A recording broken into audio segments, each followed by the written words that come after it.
Suppose अगर कोई भी सब्सटेंस है तो सॉलिड, लिक्विड या गैसेस, उसमें तीन तरह की काइनेटिक एनर्जी हो सकती है. Translational kinetic energy due to linear motion of molecules. Rotational is if the molecules are rotating about a given axis. And vibrational if they are oscillating, कि oscillating about a certain mean position. तो तीन तरह की energy हो सकती है. इन तीनों तरह की काइनेटिक एनर्जी का जो सम होगा, the sum of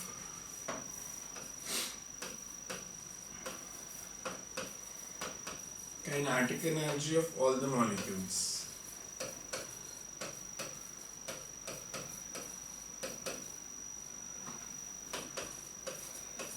in a system is internal energy of the system.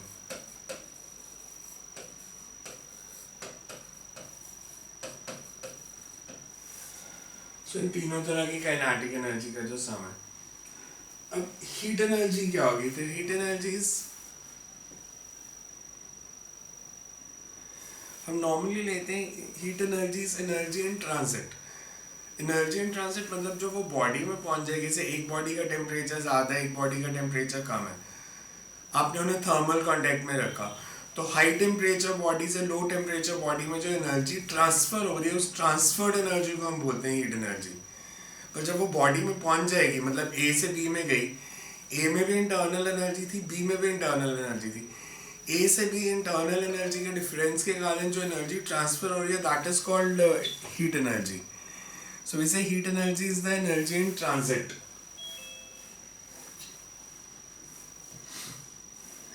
हाँ जी सर, एक बार वो भी दोबारा एक्सप्लेन कर दो कि हमेशा जो हीट होती है वो हाई टेम्परेचर से टेम्परेचर हीट होती है.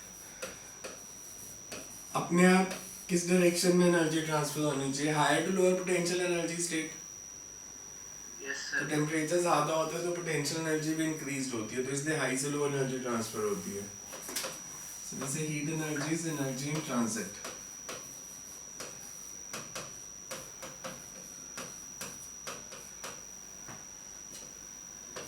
There is whenever two bodies, yeah, whenever two systems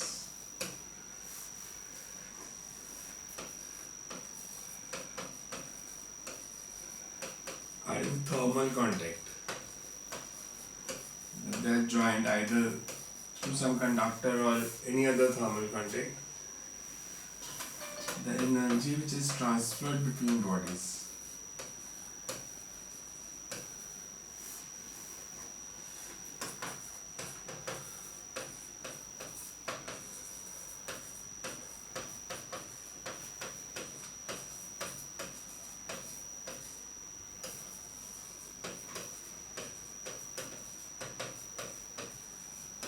so that's why we say that it is the energy in transit. कि बॉडी में कभी एनर्जी स्टोर नहीं होती तो एनर्जी ट्रांसफर होती है, that is the energy, heat energy. इतना clear है कि इंटरनल एनर्जी क्या होती है और हीट एनर्जी क्या होती है. कि मॉलिक्यूल्स की जो सारी काइनेटिक एनर्जीज का सम है वो इंटरनल एनर्जी है. इंटरनल एनर्जी डिफरेंट है, दो बॉडीज को कांटेक्ट में रखा, तो हाई टेम्परेचर से लो टेम्परेचर जो एनर्जी ट्रांसफर होगी that will be called the heat energy. इतना क्लियर सबको पहले? Then you have units. SI में एनर्जी है तो यूनिट्स जूल्स होंगे, सीजीएस में अर्ग्स होंगे, बट थर्मोडायनामिक्स में जो कॉमन यूनिट होता है that is calorie.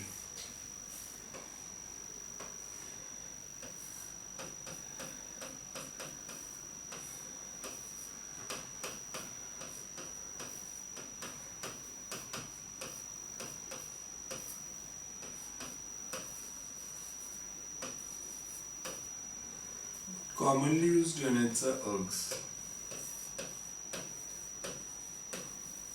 Sorry, calories.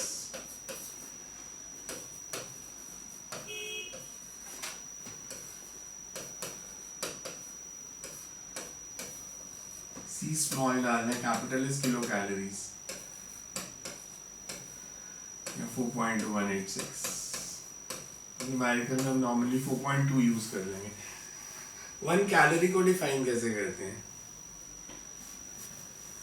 We say it's energy required to raise the temperature of 1 gram of water through 1 degree Celsius from 14.5 to 15.5. School exam में इसकी definition पूछ सकते हैं कि define calorie.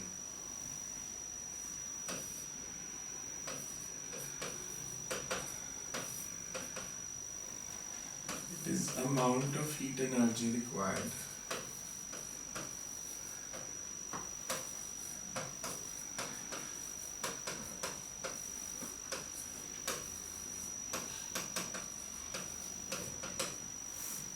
to raise the temperature of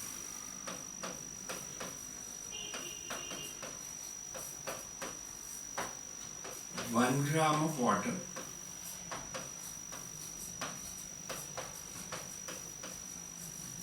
to 1 degree Celsius, और ये range भी specific है फ्रॉम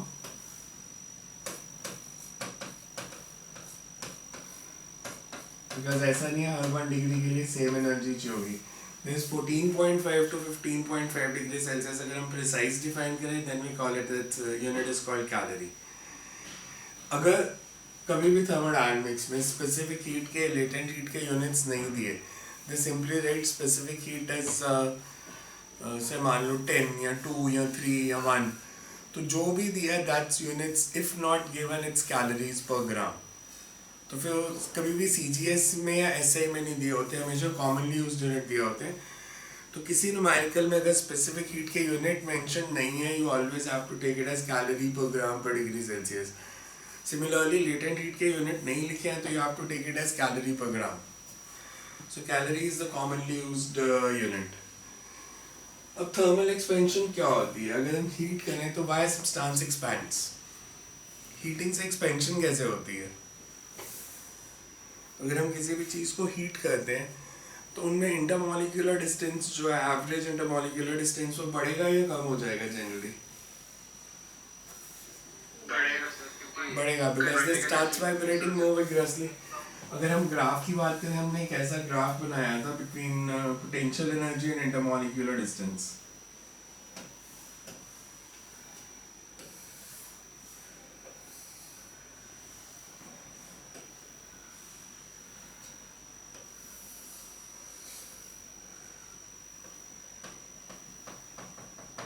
हमने किया था इक्विलिब्रियम डिस्टेंस पे पोटेंशियल एनर्जीज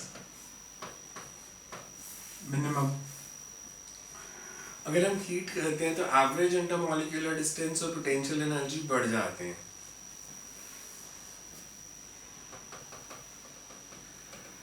एवरेज डिस्टेंस जो है R0 की जगह R1 हो जाएगा and this results in expansion. दो तरह के सब्सटेंसेस होते हैं एक्सपेंशन की जब हम बात करें.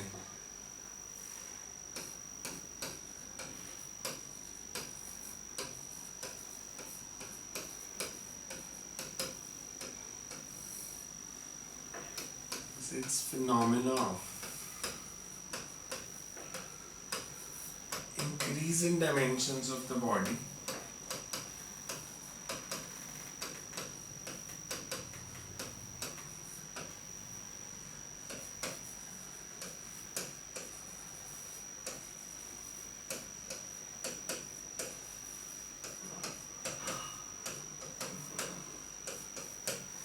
due to increasing temperature.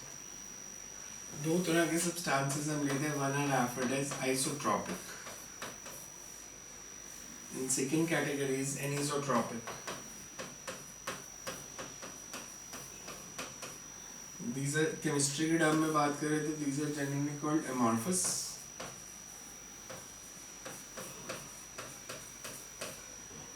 These are crystals. दोनों में फर्क क्या होता है on the basis of thermal expansion इन दो तरह के सब्सटेंसेस में? आइसोट्रोपिक सब्सटेंसेस कौन से होते हैं और एनिसोट्रोपिक सब्सटेंसेस कौन से होते हैं? आइसोट्रोपिक कौन से और एनिसोट्रोपिक कौन से? बेसिक डिफरेंस होता है एमॉर्फस और क्रिस्टल्स में. एमॉर्फस की प्रॉपर्टीज जो है वो डायरेक्शन डिपेंडेंट नहीं होती और क्रिस्टल्स की प्रॉपर्टीज जो है वो डायरेक्शन डिपेंडेंट होती हैं. थर्मोडायनामिक्स के कॉन्टेक्स्ट में अगर हम बात करें, आइसोट्रोपिक सब्सटेंसेस होते हैं जो इक्वली एक्सपैंड करते हैं सारी डायरेक्शंस में. तो डायरेक्शन डिपेंडेंट प्रॉपर्टी नहीं है कि जितनी से मान लो एक्स डायरेक्शन में एक्सपैंड कर रहा है उतना ही वाई में, उतना ही जेड डायरेक्शन में. बट एनिसोट्रोपिक सब्सटेंसेस जो होते हैं they have directional dependent properties. They may expand more in one direction relative to other. क्या आपने हीट किया तो हो सकता है जो क्रिस्टल है वो अलॉन्ग एक्स एक्सिस ज़्यादा एक्सपैंड कर रहा है और अलॉन्ग वाई एक्सिस कम एक्सपैंड कर रहा है। तो अगर सारी डायरेक्शन में इक्वल एक्सपेंशन हो तो हम आइसोट्रॉपिक लेते हैं, डिफरेंट डायरेक्शंस में डिफरेंट एक्सपेंशन हो तो एनिसोट्रॉपिक लेते हैं। सो वी से आइसोट्रॉपिक।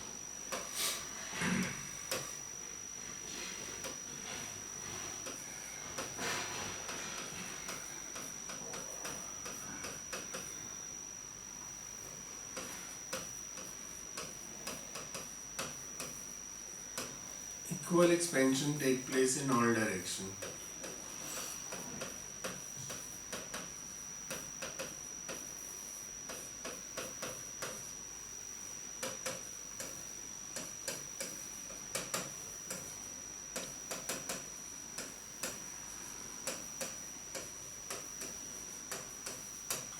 और एनिसोट्रॉपिक होते हैं which have unequal expansion.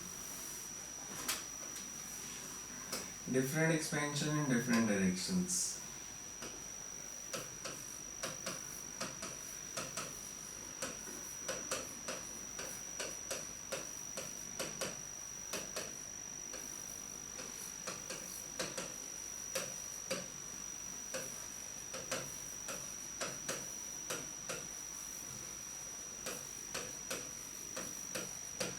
Different expansion in different directions when heated. तो anisotropic जैसे डायमंड है तो diamond is anisotropic. Steel is crystal. Steel generally expand equally in all directions. हमने अनलेस स्पेसिफाइड है तो हम नॉर्मली आइसोट्रॉपिक सब्सटेंसेस को ही deal करेंगे, बट न्यूमेरिकल्स में एमसीक्यूज में कई बार स्पेसिफिक को कह सकते हैं कि डिफरेंट एक्सपेंशन है तो फिर हम डिफरेंट फार्मूलाज यूज करते हैं. पहले अगर हम लीनियर एक्सपेंशन की बात करें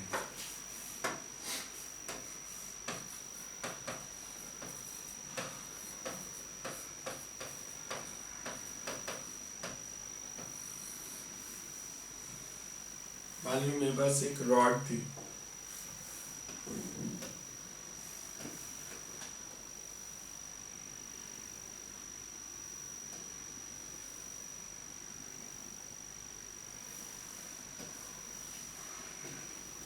इसकी लेंथ है L1, when temperature is T1,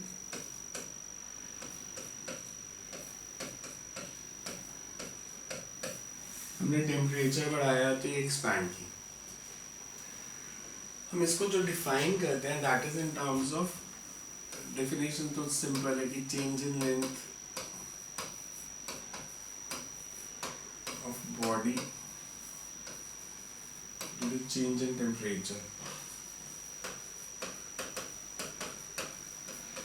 define करेंगे in terms of linear expansion coefficient alpha.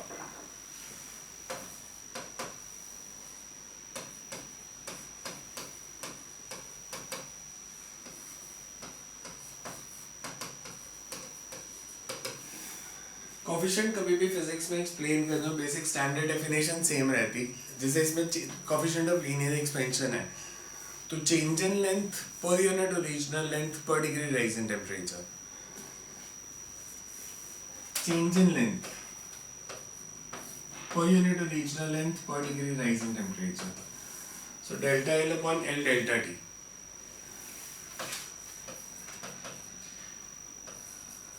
Alpha is change in length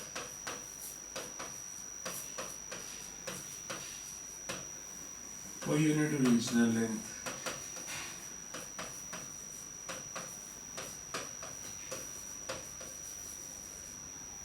per degree rise in temperature. अब इस केस में चेंज इन लेंथ कितना है? इनिशियली लेंथ L1 है, फिर length L2 है, तो change in length is L2 minus L1.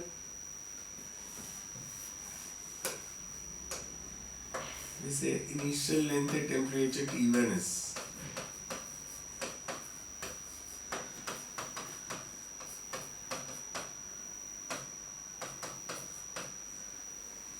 Final length है temperature T2.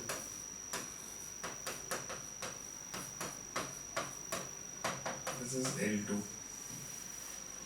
Alpha can be defined as change in length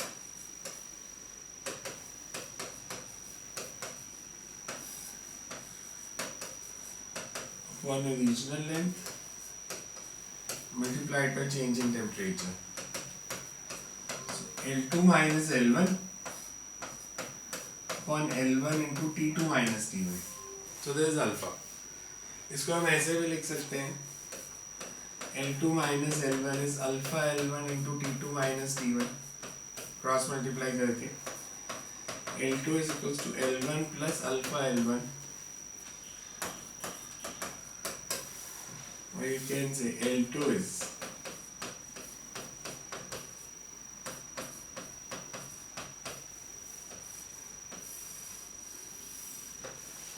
so there is a change in length due to change in temperature कि initial length पता है तो आप final length निकाल सकते हो. Clear है ये?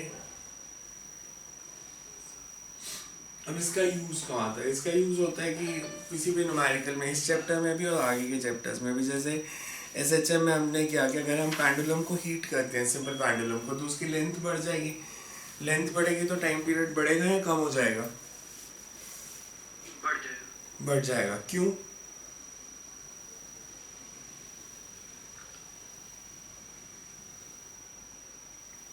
लेंथ बढ़ेगी तो time period is 2 pi under root l by g, directly proportional to root of length. इसमें अगर अल्फा की यूनिट्स पूछूं तो क्या होंगे? Units of alpha L2 minus L1 की यूनिट्स क्या होंगे? L2 माइनस L1 के सेम एज L, तो L2 minus L1 upon L1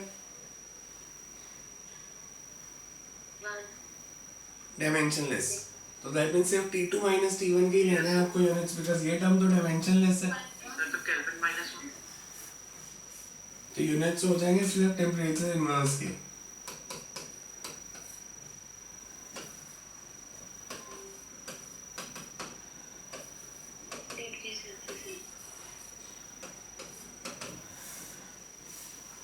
और कन्वर्जन क्या होगी इन दोनों की? सीजीएस में अगर आपको वैल्यू दी अल्फा की और एसआई में निकालनी है,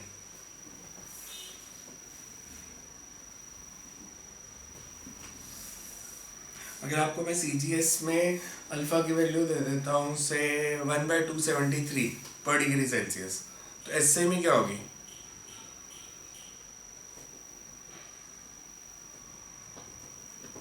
अगर सीजीएस में मैं वैल्यू दे रहा हूँ से alpha is equals to, SI में ये वैल्यू कितनी होगी?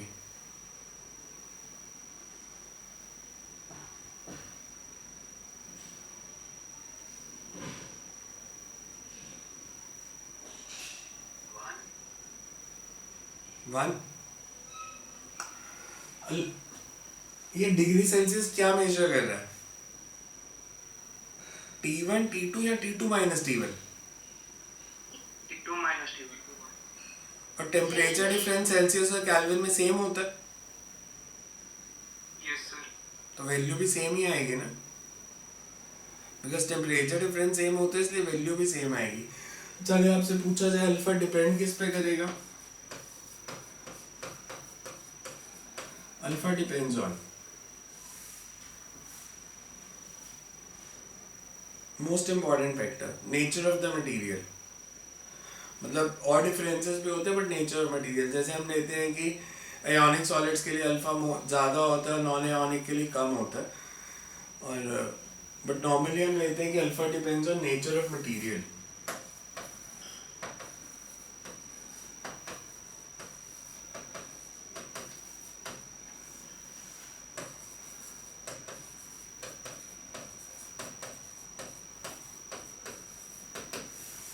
which is given heat.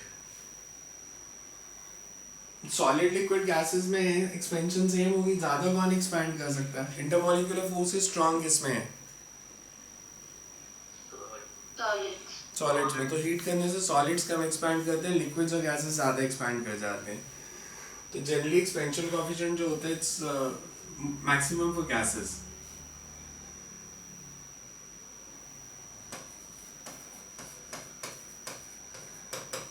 So generally expansion coefficient is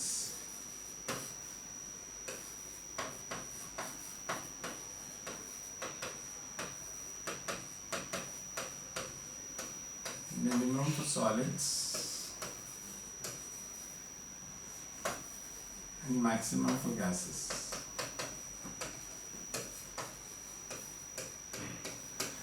gases generally हम 3 डायमेंशन में लेते हैं, मतलब थर्मल वॉल्यूम एक्सपेंशन लेते हैं, बट जनरल कंसेप्ट ये है कि गैसेस ज़्यादा एक्सपैंड करती है। लीनियर एक्सपेंशन हम गैसेस में नहीं लेते, हमें कहीं रिक्वायर्ड नहीं होती।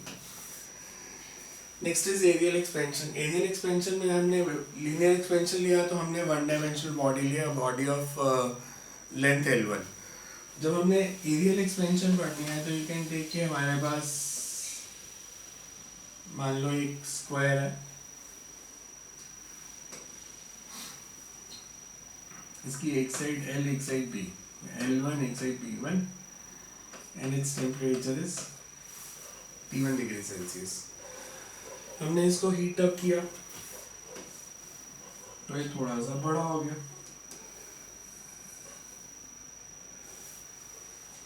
जैसे its length becomes L2।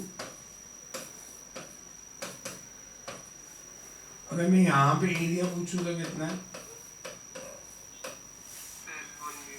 L1 into B1, यहाँ पे area would be L2 into B2। So we say area increases from A1 to A2। पहले L1 B1 था, फिर अब L2 B2 हो गया।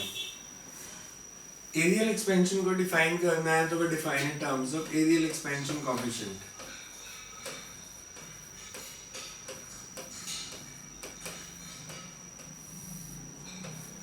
इसमें अल्फा था, इसमें beta. Change in area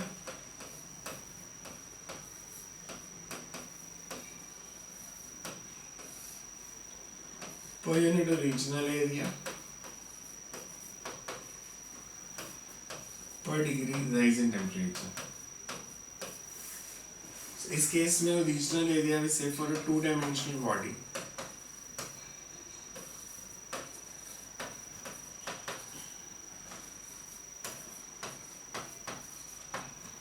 area increases from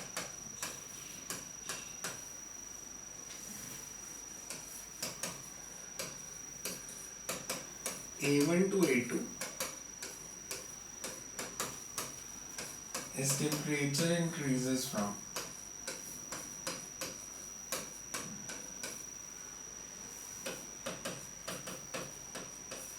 T1 to T2 degree Celsius. Change in area कितना होगा,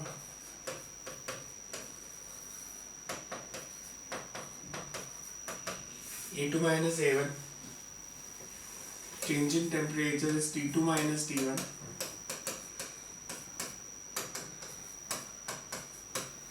and beta is change in area per unit original area per degree rise in temperature। और similar result हमारा आ जाएगा जो भी हमने पीछे drive किया था।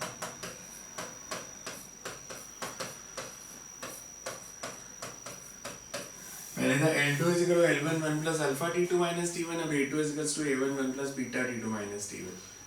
क्लियर है, सेम ही डेफिनेशंस। अगर बीटा और अल्फा में रिलेशन निकालना है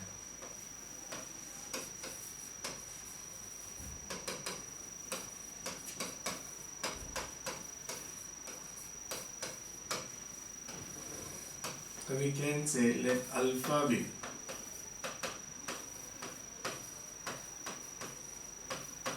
linear expansion coefficient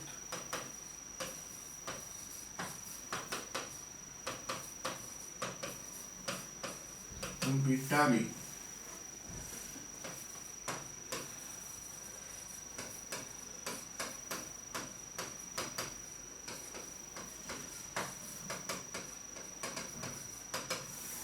initial area कितना था शीट का,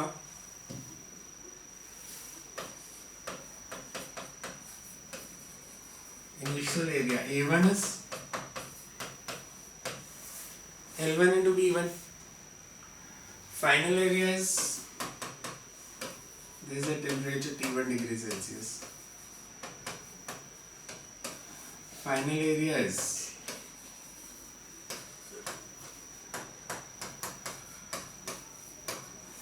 L2 into B2। Now L2 into B2 can be written as L2 को अगर L1 की टर्म्स में लिखें तो क्या आएगा,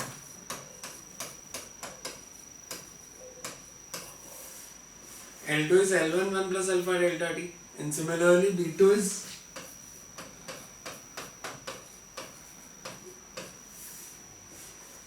B1 1 plus alpha delta t, ये ठीक है फॉर्मूला। तो मल्टीप्लाई करके क्या आया, L1 into B1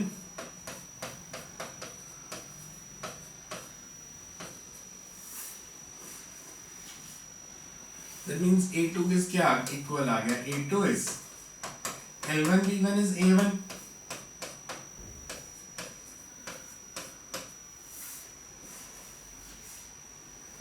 As alpha is generally small, इसकी बाइनोमियल एक्सपेंशन क्या होगी, 1 plus 2 1 plus 2 1 plus 2 alpha delta t। So A2 is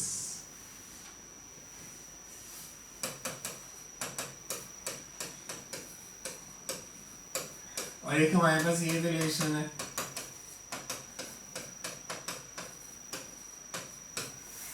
ये जो अभी ड्राइव किया था, A2 is equals to A1 1 plus B delta t।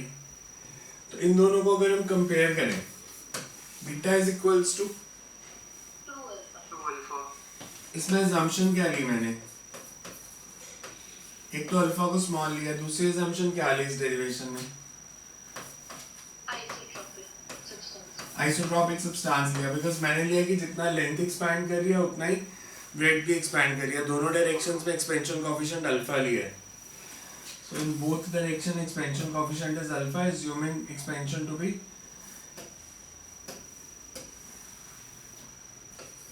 in both directions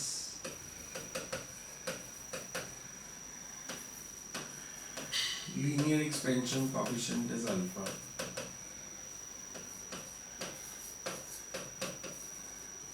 Assuming substance is isotropic।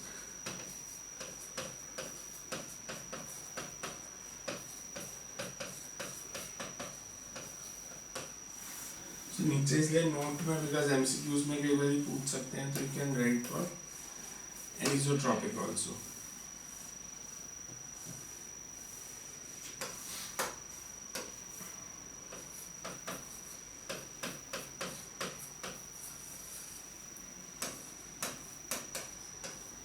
For anisotropic expansion,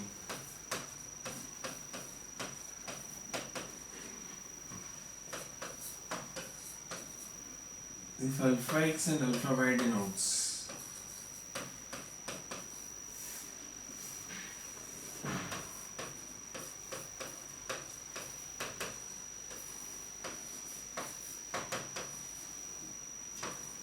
coefficient along x and y axis, then beta is equals to 2 alpha की जगह it will be alpha x plus alpha y. ये दोनों directions में अगर अलग अलग होगा तो 2 अल्फा नहीं करेंगे, alpha x plus alpha y कर देंगे। इसमें देखो कुछ नहीं आया समझ, तो क्लियर है ये सबको? हाँ जी। नहीं, ये डेरिवेशन भी याद रखनी है, स्कूल एग्जाम में आ सकती है।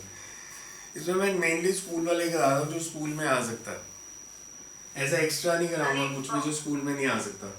हाँ जी सर, एक बार नोट समझा दो। नोट में हमने लिया, अभी हमने लिया था कि हर डायरेक्शन में सेम एक्सपेंशन कोएफिशिएंट है, बट अगर एक्सपेंशन कोएफिशिएंट अलग अलग है, मतलब हमने यहाँ पे लिया ना कि जब लेंथ में लिया तो इसमें भी एक्सपेंशन कोएफिशिएंट अल्फा ले लिया, ब्रेड्थ में भी अल्फा ले लिया, बट एनिसोट्रॉपिक सब्सटेंसेस हो सकते हैं जिनमें ऐसे हो सकता है कि लेंथ तो 1% बढ़ी है, ब्रेड्थ 5% बढ़ गई है, तो फिर उनके इसमें अल्फा डिफरेंट होता है। तो एक डायरेक्शन में हम यहाँ पे अल्फा एक्स ले लेंगे, एक में अल्फा वाई, फिर जो बीटा की वैल्यू आएगी that should be alpha x plus alpha y. ये सिर्फ आपको रिजल्ट याद रखने की जरूरत है, बिकॉज इसकी डेरिवेशन करने की जरूरत नहीं है एनिसोट्रॉपिक, इसका सिर्फ रिजल्ट याद रखो कि अगर बीटा है तो alpha x plus alpha y, volume expansion कर देंगे तो alpha x plus alpha y plus alpha z भी आ जाएगा साथ में। क्लियर है यहाँ तक?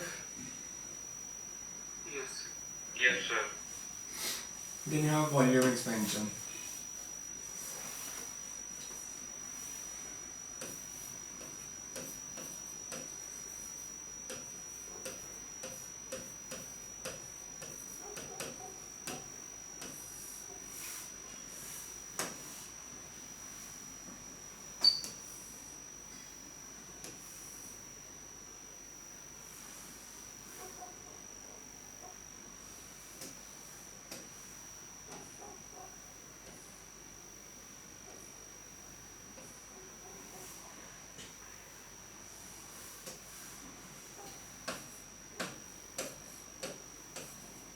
3 dimensional body, length L1, breadth B1, height H1, in volume कितना हो जाएगा इसका, क्यूबॉइड बनाया तो L1 into B1 into H1. हमने टेम्परेचर इंक्रीज किया,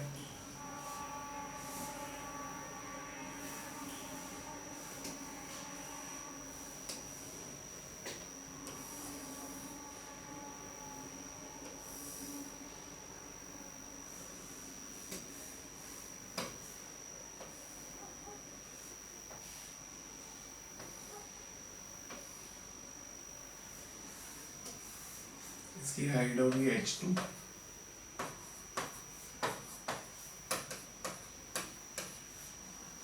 and volume will be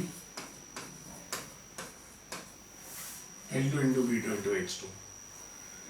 इसमें अब आएगा volume expansion coefficient gamma, change in volume,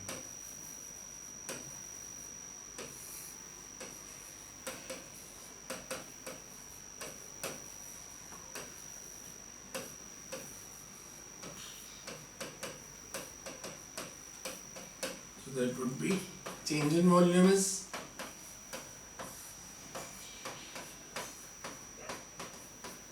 ठीक है result, and this is gamma, so we can say V2 minus V1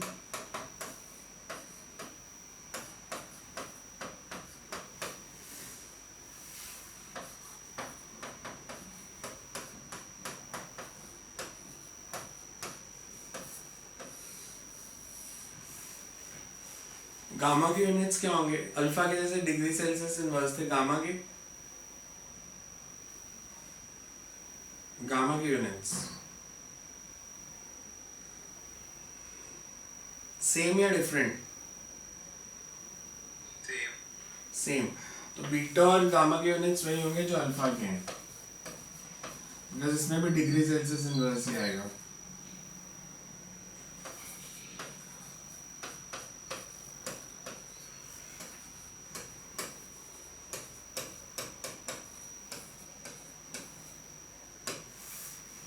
alpha, अगर relation निकालना है अल्फा और गामा में,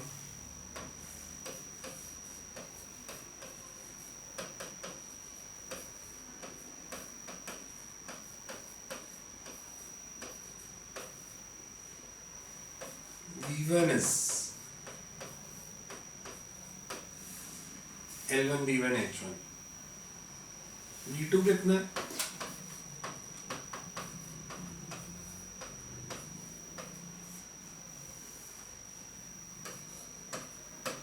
अगर आइसोट्रोपिक सब्सटेंस लेते हैं then L2 is L1 1 plus alpha delta T.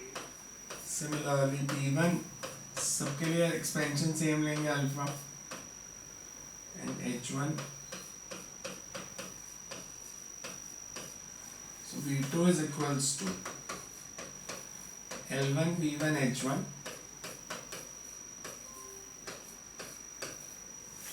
1 plus alpha delta T whole cube, binomial expansion, this is V1, binomial expansion करके क्या आएगा, 3 alpha delta T.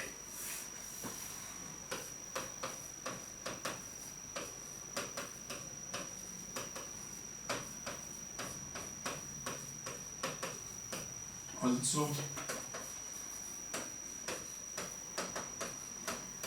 V1 1 plus gamma delta T, comparing you can say gamma is equals to 3 alpha,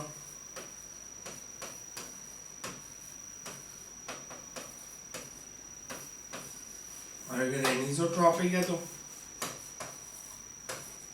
Alpha x plus alpha y plus alpha z.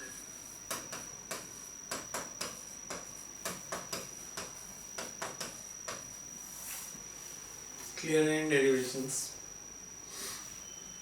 ठीक है यहाँ तक. Yes sir. सो इसको use कैसे करना है वो देखो.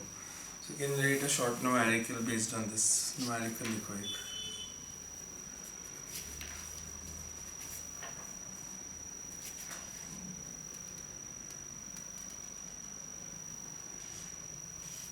can say find the fractional change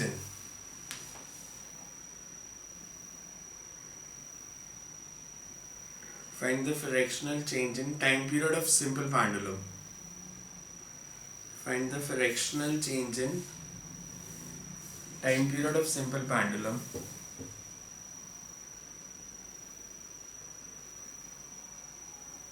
if its temperature increases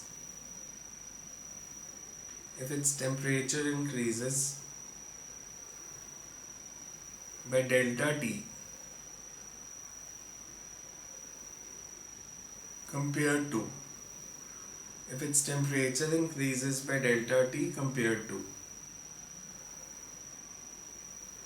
the calibration temperature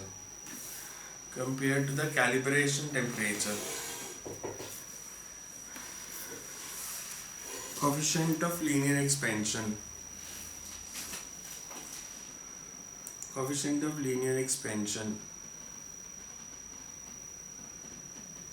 is alpha. Coefficient of linear expansion is alpha.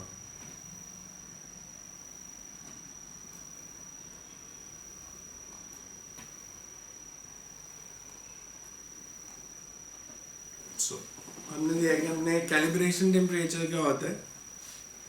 When we say calibration temperature से delta T बढ़ा दिया. Calibration temperature is So basically जिस temperature पे वो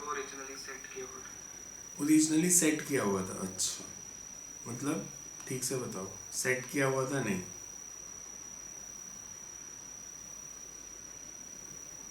जिस temperature पे वो properly work करता है. ये मतलब ये टेम्परेचर पे सेट किया हुआ था, प्रॉपरली वर्क करता है. ये फिजिक्स वाले बच्चों की लैंग्वेज नहीं लगती ना. Calibration temperature. अब अगर पेंडुलम क्लॉक भी लेके आते हो ना तो कैलिब्रेटेड होती है. कैलिब्रेटेड का मतलब ये नहीं होता प्रॉपरली सेट किया है जो भी. इट बेसिकली मीन्स वो टेम्परेचर जिस पे वो ठीक रीडिंग बताएगा, मतलब ठीक टाइम मेजर करेगा. सो कैलिब्रेशन का मतलब होता है से अगर आपको दिया a simple pendulum measures correctly 20 degree Celsius, तो वो 20 डिग्री सेल्सियस पे ऑपरेट करने के लिए बना है सिंपल पेंडुलम. तो अगर आप उसका टेम्परेचर 20 से बढ़ाते हो या कम करते हो तो उसकी रीडिंग में एरर आएगा. सो कैलिब्रेशन टेम्परेचर से डिफरेंट टेम्परेचर हो तो एरर आता है. तो हमें इसमें दिया है कि कैलिब्रेटेड टेम्परेचर से डेल्टा टी ज़्यादा है तो लेंथ बढ़ेगी या कम हो जाएगी? बढ़ेगी. तो हमने बताना है लेंथ बढ़ेगी तो टाइम पीरियड बढ़ जाएगा. टाइम पीरियड बढ़ेगा तो क्लॉक स्लो हो गई या फास्ट हो गई? स्लो हो गई. तो हमने बताना है कितनी स्लो होगी, फ्रैक्शनल चेंज कितना आएगा. जैसे आपको निकालना आ सकता है पूरे दिन में, बताओ कितनी पीछे चली जाएगी. से वो 20 डिग्री पर ठीक मेजर कर सकती थी, पर रूम का टेम्परेचर 30 है. रूम का टेम्परेचर 30 है मतलब वो स्लो हो जाएगी. तो एक दिन में कुछ एरर आने लग जाएगा. वो 5 सेकंड, 6 सेकंड, 10 सेकंड, 100 सेकंड आगे या पीछे जाएगी. स्लो हो रही है तो पीछे जाएगी. तो कितना जाएगी ये बताना है. फ्रैक्शनल चेंज सर वो होगा calibrated minus given temperature by given temperature is equal to half alpha delta theta. कैसे? ये तो फॉर्मूला याद किया हुआ ना.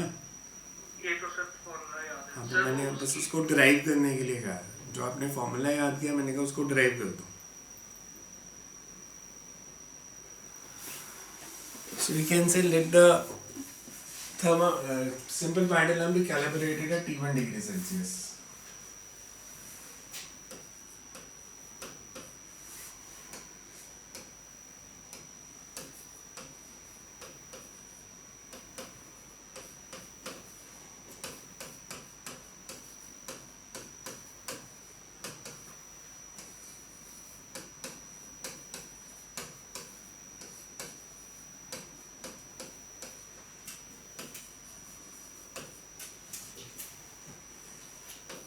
When its length is L1 और इसको T1 की जगह ना थीटा बन करो, बिकॉज हमने टाइम पीरियड के लिए भी टी यूज करना है, तो टेम्परेचर के लिए थीटा यूज कर लेते हैं। टाइम पीरियड हो जाएगा 2 pi under root L1/g।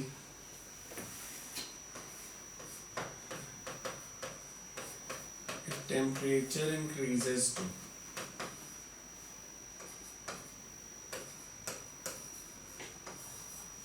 theta 2 such that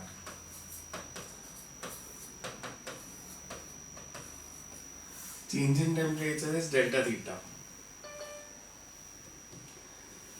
length of pendulum is L2,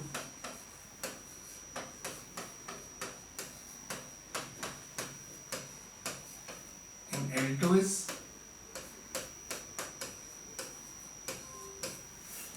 L1 1 plus alpha delta theta। तो टाइम पीरियड क्या हो जाएगा,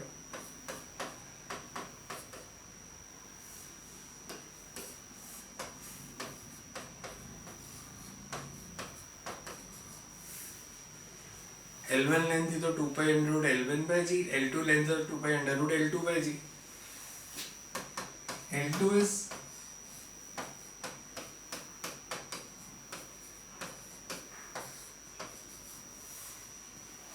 इसको हम ऐसे भी लिख सकते हैं T2 is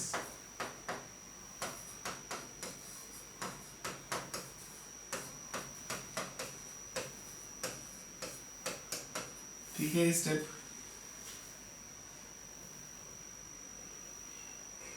क्लियर है? सर एक बार एक्सप्लेन कर दो कि length of pendulum L2 equals to L1 plus कैसे है, L1 ब्रैकेट 1 प्लस अल्फा।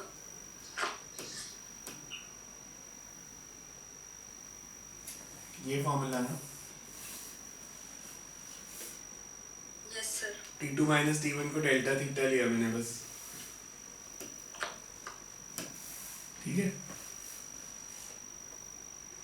इसकी बाइनॉमियल एक्सपेंशन क्या होगी, ये तो T1 हो गया, इसकी binomial expansion power multiplied by second term, तो ये T2 इज इक्वल्स टू, ये टर्म तो T1 है, 1 प्लस अल्फा डेल्टा थीटा की जगह 1 plus half alpha delta theta. Clear ये स्टेप? तो T2/T1 कितना आ गया,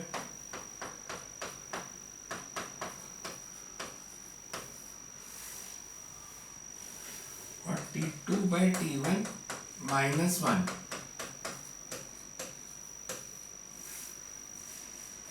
या इसको मैं ऐसे भी लिख सकता हूँ,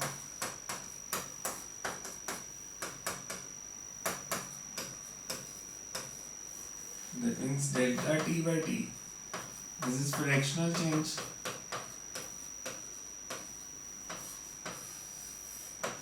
is half alpha delta theta। अब पूरे दिन में एरर निकालने तो इस फॉर्मूले से कैसे निकलेगा, अगर मेरे को बताना है पूरे दिन में घड़ी कितना आगे या पीछे गई,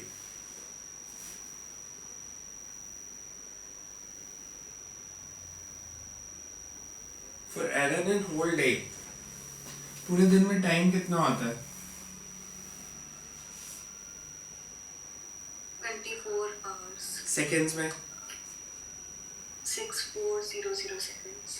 86400, 86,400। तो t की वैल्यू पुट कर देंगे 86,400 for error in a day calculation.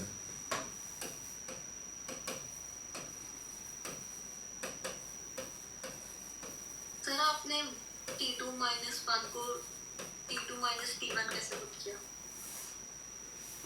इससे ये स्टेप हाँ जी सर। एलसीएम लिया है तो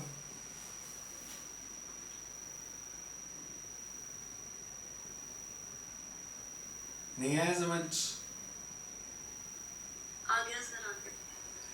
for error in a day calculation t is equals to,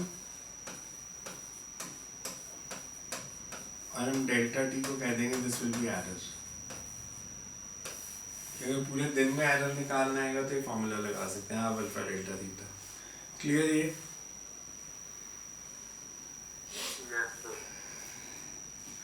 next आता है सर किसकी? डेल्टा थीटा की। हाँ, डेल्टा थीटा और अल्फा गिवन होगा, मतलब जैसे उन्होंने कहा ना कैलिब्रेशन टेम्परेचर है 20 और रूम का टेम्परेचर है 40, तो इसका मतलब डेल्टा थीटा 20 है, 40 - 20। या रूम का टेम्परेचर है 50, कैलिब्रेशन टेम्परेचर है 20, तो डेल्टा थीटा इज 30। कि जो जिस पे सही रीडिंग बताता है और जो रूम का टेम्परेचर, उनका जो डिफरेंस होगा that is delta theta. Okay sir. Sir अगर टेम्परेचर डिक्रीज कर रहे हैं फिर टेम्परेचर डिक्रीज कर रहे हैं तो ये नेगेटिव में आ जाएगा। नेगेटिव में आ जाएगा मतलब डेल्टा थीटा की वैल्यू नेगेटिव में आएगी। तो ये हमने निकाला घड़ी कितनी स्लो हुई, वो उतनी फास्ट हो जाएगी।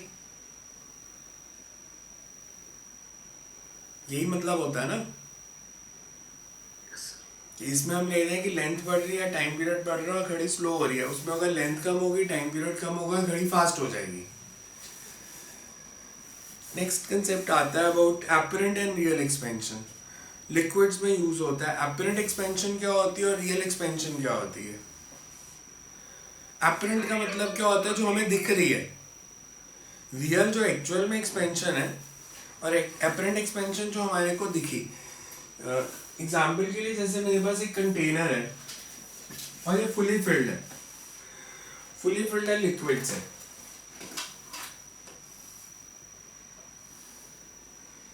मेरे पास ऐसे कंटेनर था और ये टॉप तक फिल्ड है।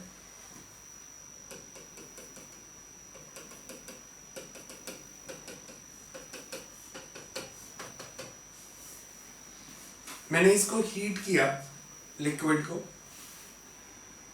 तो ये फिर भी कंप्लीटली फिल्ड ही था। तो इसका मतलब क्या है? ये एक्सपैंड किया नहीं है, हमें नहीं दिखा। तीन केस हो सकते हैं ना। जैसे इनिशियली मैंने ऐसे बनाया, थोड़ा छोटा कंटेनर बनाता हूँ बिकॉज डायग्राम ज़्यादा बना है। जैसे मान लो मेरे पास ऐसे एक कंटेनर था,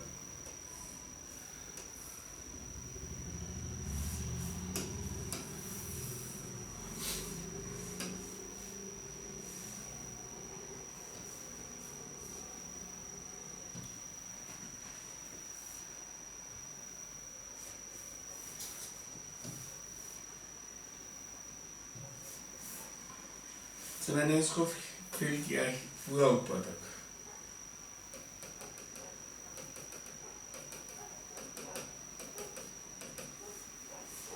फिर इसको हीट किया, ये अभी भी फिल्ड ही लग रहा है ऊपर तक। एक सेकेंड लिक्विड था जो ऐसे ही था, हीट करने से हमें लग रहा है ये ऐसे आ गया, ऊपर से थोड़ा खाली जगह होगी। थर्ड केस में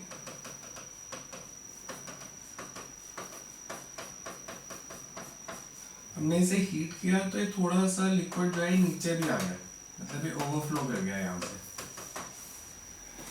इन तीनों में फर्क क्या है?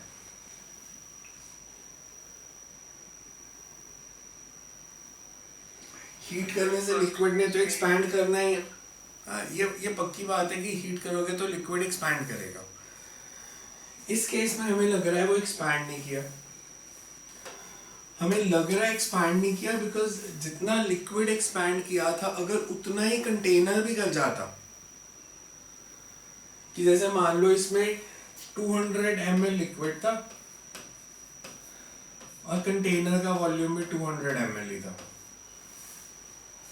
हीट किया तो लिक्विड का वॉल्यूम हो गया 205 और कंटेनर का भी 205, तो हमें यही लगेगा कि अभी भी फुली फिल्ड है। सेकेंड केस का मतलब है कि हमने हीट किया, लिक्विड का वॉल्यूम तो हो गया 205, कंटेनर का हो गया 240, तो हमें ये लगेगा कि कंटेनर ऊपर से थोड़ा सा खाली हो गया, क्योंकि कंटेनर ज्यादा एक्सपैंड किया और लिक्विड कम किया। वेयरएज अगर ऑपोजिट होता, लिक्विड 240 ml हो जाता और कंटेनर 205 ही रहता, तो उस केस में कितना लिक्विड ओवरफ्लो करना था?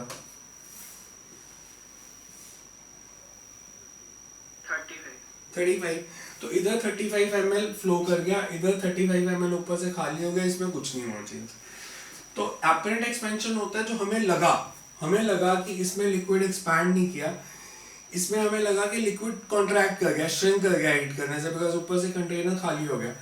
इसमें लगा कि लिक्विड एक्सपैंड किया और ओवरफ्लो कर गया। तो जो हमें लगता है दैट इज एपरेंट, रियल में तो तीनों केसेस में एक्सपेंशन हुई है। तो रियल एक्सपेंशन होती है जो एक्चुअल एक्सपेंशन है लिक्विड की, एपरेंट एक्सपेंशन होती है जो हमें लग रही है। तो रियल एक्सपेंशन और एपरेंट एक्सपेंशन में रिलेशन क्या होना चाहिए?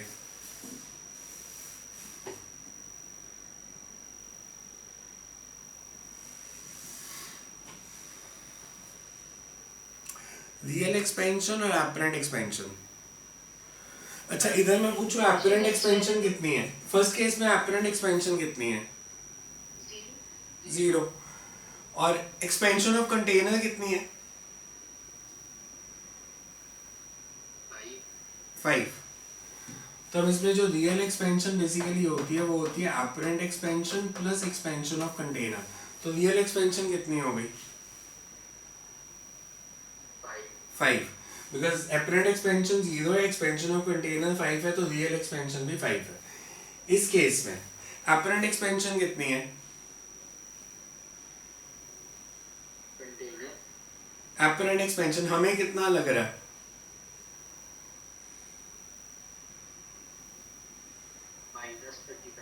-35। कंटेनर की एक्सपेंशन कितनी है? 40। तो रियल एक्सपेंशन कितनी होगी? एपरेंट प्लस कंटेनर कितनी होगी? 5। इसमें देखें तो एपरेंट एक्सपेंशन कितनी है? कितना लिक्विड ओवरफ्लो किया है? 35। कंटेनर की एक्सपेंशन कितनी है? तो रियल एक्सपेंशन कितनी होगी? 40। वही आ गया 40। इधर रियल एक्सपेंशन 40 है, इधर 5 है, इधर भी 5 है। तो जो रियल एक्सपेंशन होती है that is apparent expansion plus expansion of container. समझ में आया ये कंसेप्ट कि रियल और एपरेंट एक्सपेंशन कैसे निकालते हैं? So you can say that real expansion is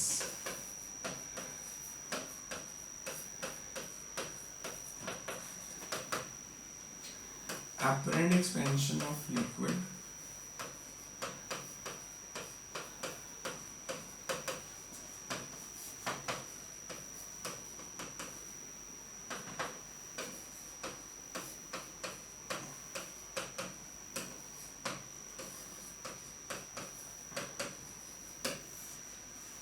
I can say gamma R is gamma A plus gamma C।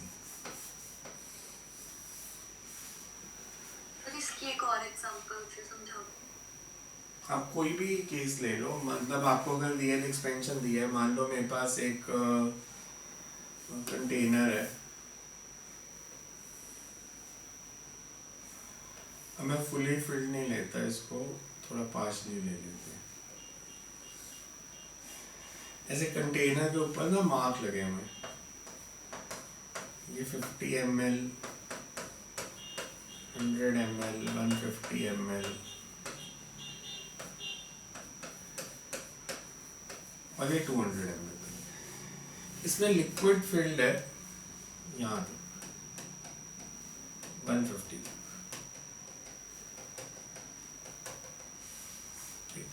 मैंने इसको हीट किया,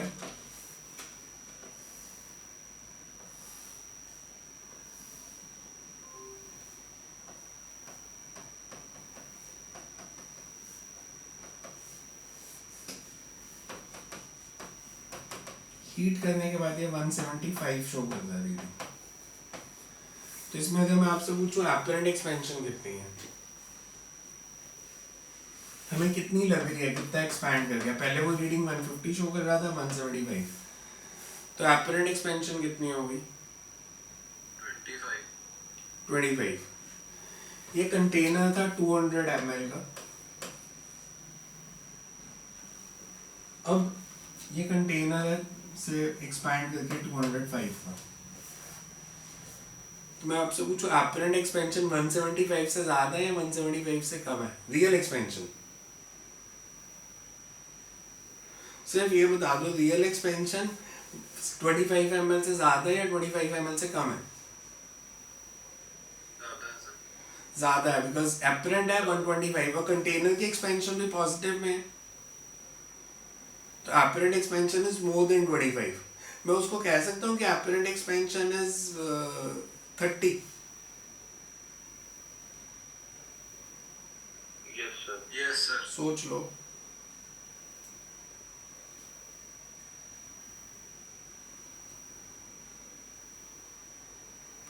फाइव मिलीलीटर जो चेंज इन वॉल्यूम है ये पूरे कंटेनर का है या 150 तक का है? मतलब पूरा कंटेनर इतना एक्सपैंड किया है या जहाँ तक लिक्विड फिल था वो पोर्शन इतना एक्सपैंड किया है? तो हमें पूरे कंटेनर का चेंज इन वॉल्यूम लेना चाहिए या पार्ट का लेना चाहिए?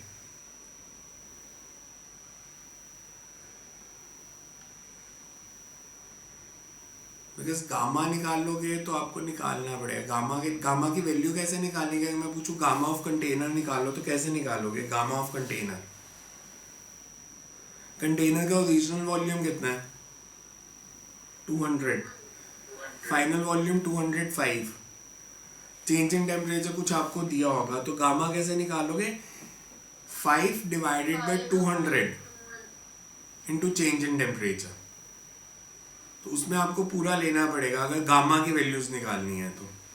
चेंज इन वॉल्यूम निकालना है तो आपको ओरिजिनल वॉल्यूम से निकालना पड़ेगा कि ओरिजिनल 150 ml तक ही था।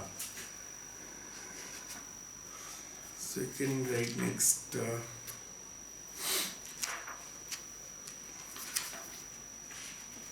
सर अगर 200 ml वाला 205 हो गया तो 150 वाला भी तो 155 होगा। अच्छा ये ऐसे होता है? मैथ्स आता है थोड़ा बहुत? कुछ आगे बोला ना ये? Yes sir. अच्छा अगर मतलब आपको समझ ही क्या आया, gamma is delta V by V delta T, तो अगर वी कम होगा तो डेल्टा वी कम नहीं होगा? डेल्टा वी की वैल्यू क्या है? Gamma we delta T. आया समझ के? नहीं आया? Yes sir. जब 200 ml के लिए चेंज इन वॉल्यूम निकालना है तो वो 5 है। हमारे पास ये फॉर्मूला है।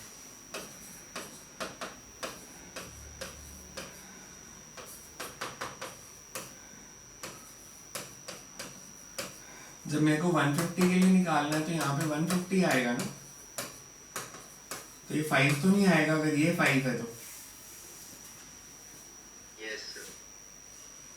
Because it's a fractional change in volume. Fractional change same है। 200 ml अगर 5 ml एक्सपैंड कर रहा है तो 150 ml 5 ml नहीं एक्सपैंड करेगा।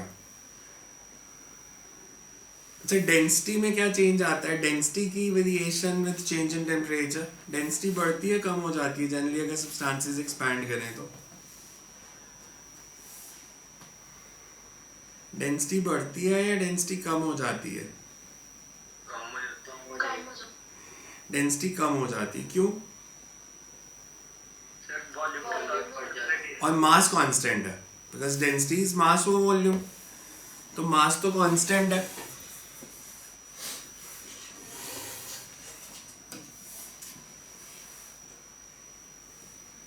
So we can say variation of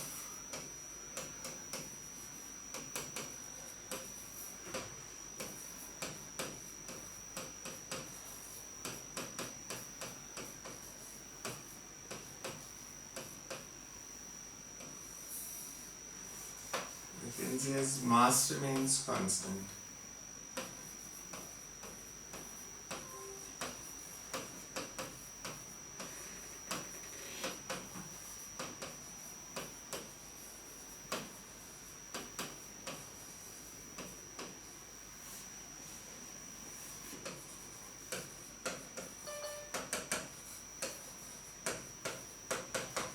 Density will decrease. तो हमने लिया कि इनिशियली मास को यू कैन अज्यूम कि इनिशियल मास m है और वॉल्यूम v1 है।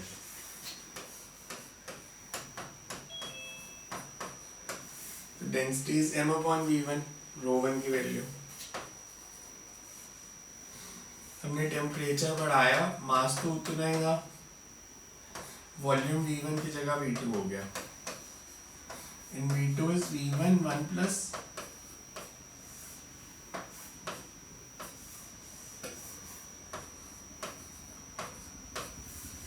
Gamma delta T. ठीक है ये फॉर्मूला।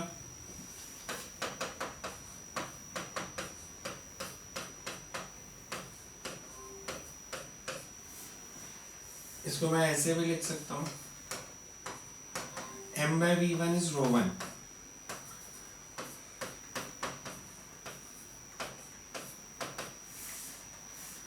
बाइनॉमियल एक्सपेंशन कर देंगे तो क्या आएगा, 1 minus corresponds to gamma delta t.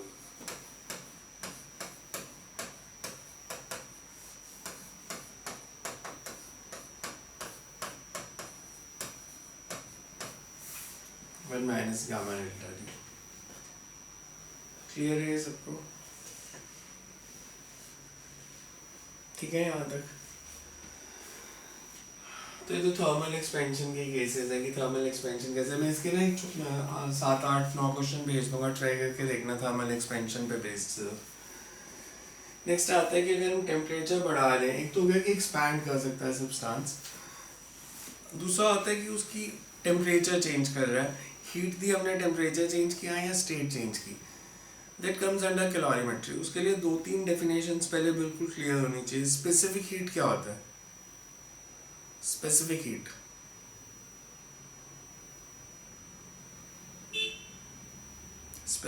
is The energy which is required to change the temperature of 1 gram of a substance through 1 degree Celsius. so energy required to change the temperature of 1 gram of substance through 1 degree Celsius। अब इसको specific heat बोलते ही क्यों है? Normally हम लेते हैं कि अगर मेरे पास कोई भी सब्सटेंस है,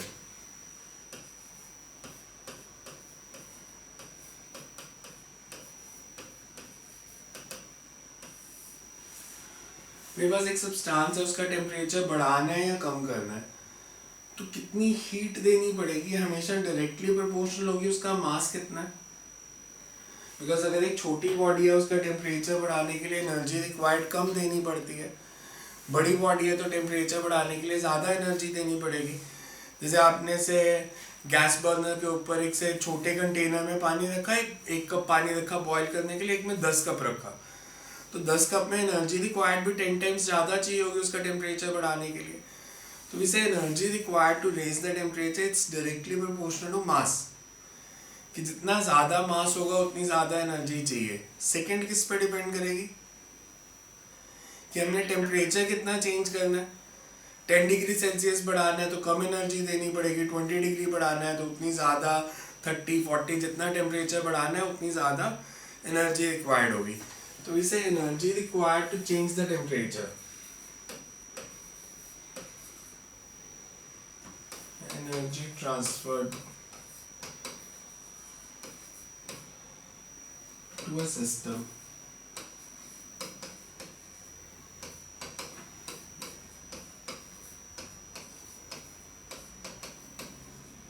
to change its temperature is Q, and Q is directly proportional to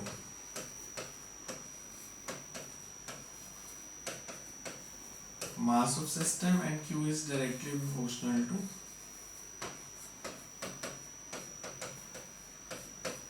change in temperature. That means you can say Q proportional to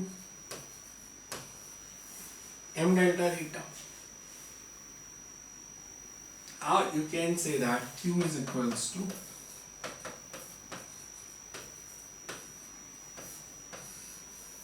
we say C is constant of proportionality called specific heat.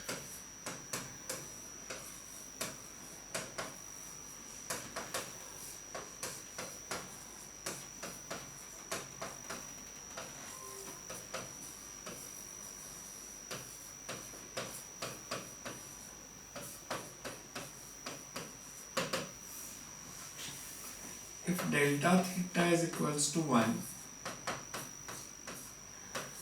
and m is equals to 1 gram, तो Q किसके equal आ जाएगा? C के। So we can say C is energy required to raise the temperature and change the temperature of 1 gram of a substance through 1 degree Celsius. इतनी heat देनी पड़ेगी अगर temperature बढ़ाना है, और इतनी हीट रिमूव करनी पड़ेगी अगर टेम्परेचर कम करना है. The C can be defined as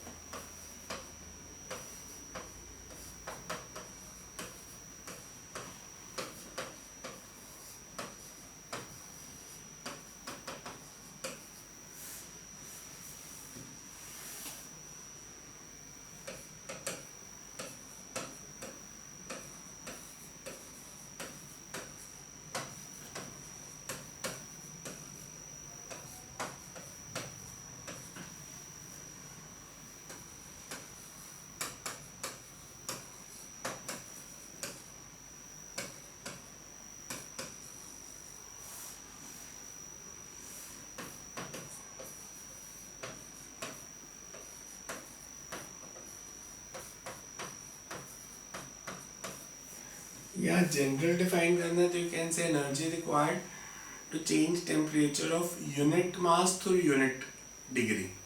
मतलब it can be in CGS, it can be in FPS, SI जो भी है. तो यूनिट मास का टेम्परेचर चेंज करना है. 1 kg भी हो सकता है वो through unit degree. Now it can be degree Kelvin, degree Celsius और डिग्री फ़ारेनहाइट. तो energy required to change the temperature. Specific heat इस पे डिपेंड करेगी कि मास ऑफ द बॉडी कितना है.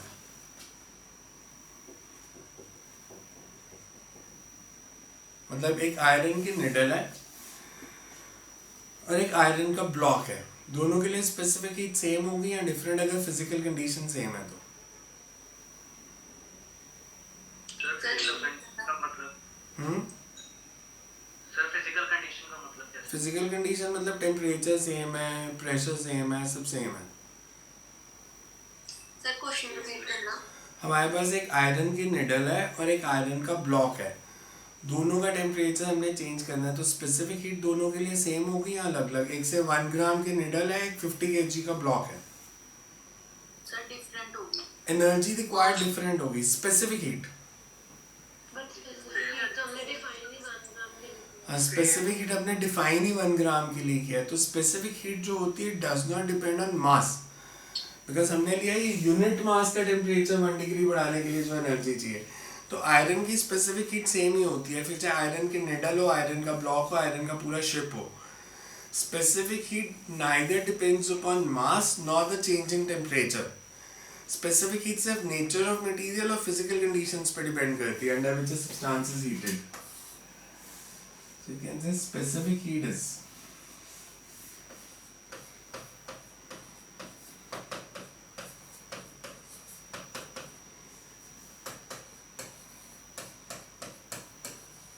independent of mass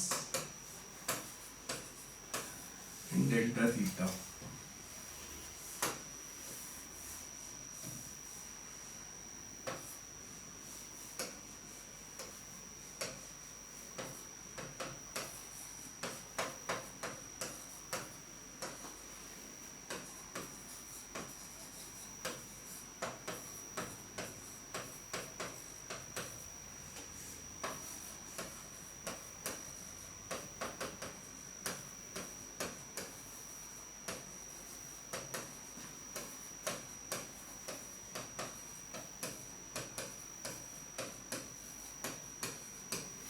Conditions under which a substance is heated.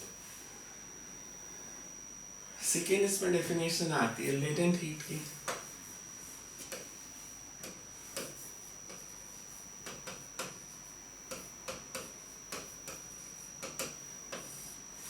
Latent heat होती है energy required to change the state of 1 gram of substance at constant temperature.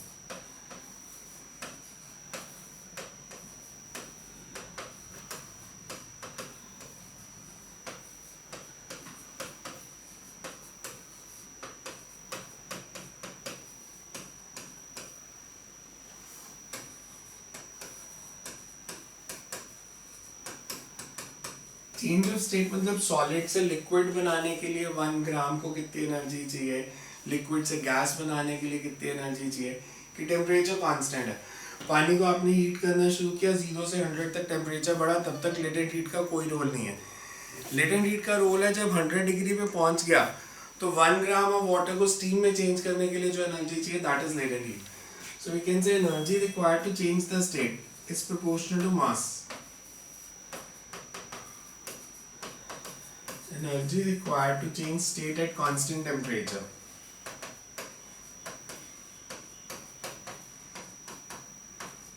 that is directly proportional to mass. Q proportional to M, or we can say Q is equals to ml. L is called the latent heat.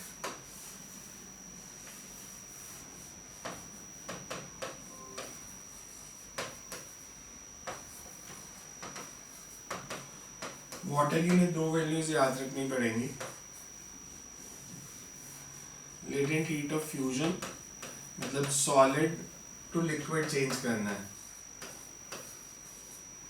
तो it's 80 calories पर ग्राम। Vaporise करना है liquid से gas, इसको छोड़ के कोई और लिक्विड आएगा तो वैल्यूज दी होंगी। This is for water. Water के लिए स्पेसिफिक हीट भी याद रखनी पड़ेगी आपको, it's 1 calorie per gram per degree Celsius.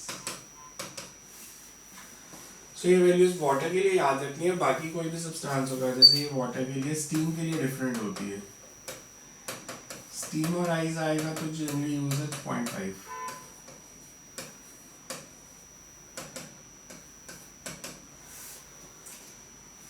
Water के लिए सारी वैल्यूज याद रखनी है, बाकी सब्सटेंसेस के लिए दी होंगी। सो इतना पढ़ो पहले, इसके फिर नेक्स्ट क्लास में करते हैं इसके लॉ ऑफ मिक्सचर्स और लॉ ऑफ मिक्सचर के न्यूमेरिकल, वो दोनों में इंपॉर्टेंट रहते हैं, बोर्ड में भी और कंपटीशन में भी लॉ ऑफ मिक्सचर्स। तो ये करके फिर लॉ ऑफ मिक्सचर्स करेंगे। पहले इसके क्वेश्चंस करके देखना है एक्सपेंशन के, जो आज सेंड करूँगा। इसमें कुछ पूछना है तो पूछ लो अभी। सर आप एक बार सर आपने जो से एक क्लास में असाइनमेंट दी थी हीट की, वो एक्सपेंशन से रिलेटेड थी, वो एक बार सेंड कर दोगे? मैं देखता हूँ वही है तो वही सेंड कर दूंगा दोबारा।